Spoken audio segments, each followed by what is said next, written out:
اعوذ باللہ من الشیطان الرجیم بسم اللہ الرحمن الرحیم۔ السلام علیکم ناظرین، میں جاوید بھٹی اپنے YouTube channel world entertainment T V کے حوالے سے آپ کی خدمت میں حاضر ہوں۔ آج کا جو ہمارا ٹاپک ہے وہ بڑا ڈیفرنٹ ٹائپ کا ہے، جس کا عنوان یہ ہے کہ وقت۔ اور ویسے تو ہم یہ کہہ سکتے ہیں کہ وقت کو کھانے والی مشین کا اس کو نام دیا گیا، لیکن میں اپنے مطابق یہ سمجھتا ہوں کہ یہ وقت کھانے والی مشین نہیں ہے، بلکہ یہ وقت اور اخلاقیات دونوں کو کھانے والی مشین ہے۔ اور یہ ایک ایسی خوبصورت مشین یا ایک خوبصورت چیز ہر انسان کے پاس موجود ہے، جس میں چھوٹا بڑا بزرگ مرد و خواتین سب کے پاس یہ چیز موجود ہے، لیکن اس چیز کا جو استعمال ہے وہ ہر انسان اپنی طریقے سے اس کا کر رہا ہے۔ کوئی اس کو اچھے طریقے سے اور اس سے فائدہ حاصل کرتے ہوئے اس کو استعمال کرتا ہے، لیکن اکثر و بیشتر دیکھنے میں جو آیا ہے وہ یہ ہے کہ اس چیز کے استعمال نے انسان کو بہت ہی محدود کر دیا ہے۔ اور جیسے ٹیکنالوجی بڑھتی گئی اور جس طرح سے کہتے تھے کہ دنیا جو ہے وہ انسان کی مٹھی میں ہوگی، یہ بالکل اسی طریقے سے ہے کہ دنیا جو ہے وہ تو انسان کی مٹھی میں آ گئی ہے، لیکن اس مٹھی میں آنے کے ساتھ ساتھ اس کا جو استعمال جس طریقے سے اس کا ہونا چاہیے اس کا استعمال نہیں ہو رہا، بلکہ اس کا غیر اور رویہ استعمال کرتے ہوئے اس کو استعمال کر رہے ہیں۔ اس میں اب آپ یہ سوچ رہے ہوں گے کہ بھائی یہ ایسی کون سی چیز ہے، کون سی یہ ایسی خوبصورت چیز ہے جو ہر انسان کے پاس موجود بھی ہے اور ہر انسان جو ہے اس کا استعمال بھی کر رہا ہے، اور یہ اس طریقے سے استعمال ہو رہی ہے کہ جیسے کھانا پینا اور کوئی زندگی کی ضروریات ہوں یا نہ ہوں، لیکن اس کا ہونا بہت ضروری ہے۔ اور اس کو جو ہے موبائل کہتے ہیں۔ یہ موبائل جو ہے یہ ہماری زندگی کا ایک اہم حصہ بن چکا ہے، اور اس کے بغیر جو ہے ہم کسی کام کے نہیں رہے، لیکن اس موبائل کے اور نئی ٹیکنالوجی کے آنے کی وجہ سے ہماری اخلاقیات جو ہیں وہ بالکل ختم ہو گئی ہیں۔ اس موبائل نے جو ہے ہمیں ایک ایسے دورائے پہ لا کے کھڑا کر دیا ہے کہ جہاں پہ یہ ہمیں فائدہ تو پہنچانے کے لیے بنایا گیا، لیکن ہم اس سے فائدہ کی بجائے اس کے جو نقصانات ہیں وہ ہم اس کی سائڈ پہ جا رہے ہیں۔ اب آپ یہ دیکھ لیں کہ یہ ہماری جو نیو جنریشن ہے، یہ جو ہمارے بچے ہیں بچیاں ہیں،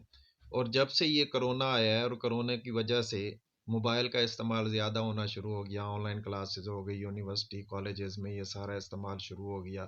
اس کے ساتھ پھر آسان سے آسان پیکیجز آ گئے۔ ہر کمپنی جو ہے وہ ایزی سے ایزی جو ہے وہ پیکیج دے رہی ہے، نیٹ یوز کرنے کی سہولت دے رہی ہے، جس کی وجہ سے ہے یہ موبائل جو ہے وہ بہت ضروری ہو گیا۔ اس سے پہلے اگر گھر کے بڑوں کے پاس موبائل ہوتا تھا تو اب ہر اسٹوڈنٹ کے پاس، ہر بچے کے پاس موبائل جو ہے وہ بہت ضروری ہو گیا، لیکن اس موبائل کا جو استعمال ہے وہ کوئی صحیح طریقے سے نہیں ہو رہا، جس کی وجہ سے اخلاقیات جو ہے وہ تباہ ہوتی جا رہی ہے۔ ہر انسان جو ہے پہلے اس کے اندر کوئی ڈر خوف کسی نہ کسی طریقے سے وہ بالکل ایک دوسرے بڑوں کا اور احترام اور ساری چیزیں جو تھیں وہ ان کے اندر ہوا کرتی تھیں، لیکن اس موبائل کے آنے سے، اس موبائل میں نئی ٹیکنالوجی آنے سے، اور پھر جس طریقے سے سوشل میڈیا کے اوپر آج کل کے اس دور کے اندر جو چیزیں وائرل ہو رہی ہیں اس کے اکارڈنگلی اگر ہم دیکھتے ہیں تو ہمیں یہ اخلاقیات جو ہیں وہ تو بالکل ہی اس نیو جنریشن کے اندر جو ہے وہ ختم ہوتے ہوئے نظر آ رہے ہیں۔ تو اس میں ہر انسان کی اور ہر اس کی بات نہیں ہو رہی، کچھ لوگ ایسے بھی ہیں جو اس کا صحیح استعمال کر رہے ہیں اور صحیح استعمال کرتے ہوئے اس سے کافی فائدہ بھی اٹھا رہے ہیں، لیکن ہم دیکھتے ہیں کہ ہمارے ارد گرد جو چیزیں ہمیں نظر آتی ہیں، جو ہمیں سننے میں آتا ہے، دیکھنے میں آتا ہے، وہ یہی ہمیں نظر آتا ہے کہ موبائل کا جو استعمال ہے وہ لوگوں نے صحیح طریقے سے اس کو نہیں کیا اور نہ کرنا چاہتے ہیں۔ اور ہماری تو دعا ہے اور ہماری سب ان اساتذہ سے، ان کالج یونیورسٹی سے اور والدین سے ہماری التجا ہے کہ اس موبائل کے جہاں آپ اپنے بچوں کو دیتے ہیں وہاں پہ تھوڑا سا خدا رہا اس کے اوپر ڈبل چیک بھی رکھا کریں کہ یہ موبائل کا یوز جو ہے وہ کس طریقے سے ہو رہا ہے، اس کو جو ہے وہ صحیح جس مقصد کے لیے دیا گیا ہے اس مقصد کے لیے استعمال ہو رہا ہے یا نہیں ہو رہا۔ اور اسی طریقے سے نئی جنریشن جو ہے، یہ جو ہماری جنریشن ہے، ہم ان سے بھی ریکویسٹ کرتے ہیں کہ بیٹا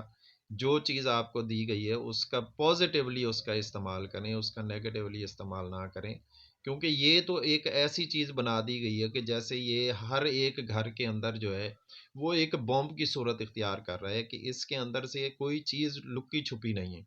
اگر کوئی اس کا غلط استعمال کرتا ہے تو اس کو ٹریس کرنا تو اب تو کوئی مسئلہ ہی نہیں رہا۔ اب آپ کے پاس ایک ایسی ٹیکنالوجی آ گئی ہے کہ آپ کا جہاں سے غلط یوز ہوتا ہے وہیں پہ اگر کوئی اپروچ کرنا چاہتا ہے تو وہ ایزیلی وہاں تک پہنچ جاتا ہے، اور ایزیلی جو ہے اس کو اپروچ کر لیا جاتا ہے، اس میں کوئی دو رائے نہیں ہے۔ لیکن اس سے اس کا صحیح استعمال اور صحیح جگہ پہ اگر ہوتا رہے تو میرے خیال میں اس سے بڑھیا اور کوئی ٹیکنالوجی نہیں ہے، جو ہمیں ہر طریقے کی سہولت دیتی ہے۔ ہمارے کتنے ہزاروں لاکھوں میل دور کے فاصلے جو ہیں وہ کم کر دیے گئے ہیں، جہاں پہ ہمیں یہ سہولت ہے کہ ہم لاکھوں میل اور ہزاروں میل دور بیٹھے ہوئے ہمارے رشتہ دار، ہمارے باء و اجداد، ہمارے جاننے والے دوست، تو ان کے ساتھ ہمارا جو ہے وہ لنک جو ہے وہ ایسے ہو گیا کہ جیسے ہم ایک ساتھ بیٹھے ہوئے ہیں۔ اسی طریقے سے اس کے ساتھ ساتھ یہ چیزیں بھی سامنے دیکھنے میں آ رہی ہیں کہ ہمارے اس موبائل کی وجہ سے جو ہے ہمارے جو تعلقات ہیں، ہمارے جو رشتہ داری ہیں، ہمارے جو دوستوں کے اندر جو رابطے ہیں، وہ اس کو قریب جہاں کر رہے ہیں وہاں پہ اس سے دوریاں بھی پیدا ہو رہی ہیں، اس سے غلط فہمیاں بھی پیدا ہوتی ہیں، اس کے استعمال سے آپ کو تھوڑی سی کوئی بھی چیز آپ کو پریشان کرتی ہے، آپ کسی نہ کسی سے کوئی بات سن لیتے ہیں تو فوری طور کے اوپر اس کا ریئیکٹ کرتے ہیں، اور اس کو فوری طور پہ اپنے دوستوں میں، یاروں میں، اپنے رشتہ داروں میں اس کو فوری طور پہ ریئیکٹ کر کے اب جب آپ نے جو کچھ بولنا ہوتا ہے وہ آپ بول دیتے ہیں اس وقت غصے میں یا جس طرح سے بھی، لیکن آپ یہ کبھی نہیں سوچتے کہ یہ بات جو بولی جا رہی ہے، جو کہا جا رہا ہے، اس کو ابھی کہنے کی ضرورت ہے یا نہیں ہے۔ اگر وقت کا انتظار کرنا ہے، ہو سکتا ہے کہ یہ جو چیز آپ تک انفارمیشن پہنچی ہے وہ غلط ہو، وہ انفارمیشن کو ڈبل چیک کر لینا چاہیے، کراس چیک کر لینا چاہیے، اس کے بعد پھر اس کے اوپر ریئیکٹ دینا چاہیے، تو میرے خیال میں یہ سب سے زیادہ بہتر ہوگا۔ لیکن اس ٹیکنالوجی نے کیونکہ انسان کے پاس ہے، اور انسان جب چاہے جس وقت چاہے، رات کے 12 بجے ہوں، 2 بجے ہوں، ٹائم ہے نہیں ہے، تو اس نے اس کو استعمال کر لینا ہے، اس کو کال کرنی ہے، اور وہ جو اس کے دل میں آیا اس نے وہ بول دینا ہے۔ بعد میں اس کو اندازہ ہونا ہے، بعد میں اس کو شرمندگی ہونی ہے کہ جو میں نے نہیں بولنا چاہیے تھا وہ بھی میں نے بول دیا، اب کیا فائدہ، جیسے وہ کہتے ہیں کہ اب کیا فائدہ جب چڑیاں چگ گئیں کھیت۔ تو اس امید کے ساتھ، اور سب جو ہماری جنریشن ہے، جو ہمارے لوگ ہیں جو اس موبائل کا استعمال کرتے ہیں، ان سب کے ساتھ یہ اس امید کے ساتھ یہ پوائنٹ اپ کر رہے ہیں کہ ہر انسان جو ہے اس موبائل کا، اس مشین کا، اس ڈیوائس کا بہتر اور اچھے طریقے سے اس کا استعمال کرے، اور اس سے فائدہ اٹھانے کی کوشش کرے، اور اس سے پازیٹیو کام لینے کی کوشش کرے، تاکہ وہ جو چیز بنائی گئی ہے، جس کے اوپر ہم اتنے پیسے خرچ کرتے ہیں، ہم جس کے اوپر اپنا ٹائم ضائع کرتے ہیں، بجائے اس کے کام بیٹھ کے اپنا ٹائم ضائع کرتے رہیں، اس کے ساتھ ہم کوئی ایسا کام کیوں نہ کر لیں گے جس سے ہمیں فائدہ ہو، ہمیں ارننگ بھی ہو، ہمیں جو ہے اس ڈیوائس کے اوپر جتنے پیسے خرچ ہوئے ہیں اس پیسے خرچ کرنے کا ہمارے پاس جو بھی طریقہ کار ہے وہ ہمارا جو ہے وہ زیادہ سے زیادہ ہمارا پازیٹیو سائڈ کے اوپر چلا جائے۔ السلام علیکم، پاکستان زندہ باد۔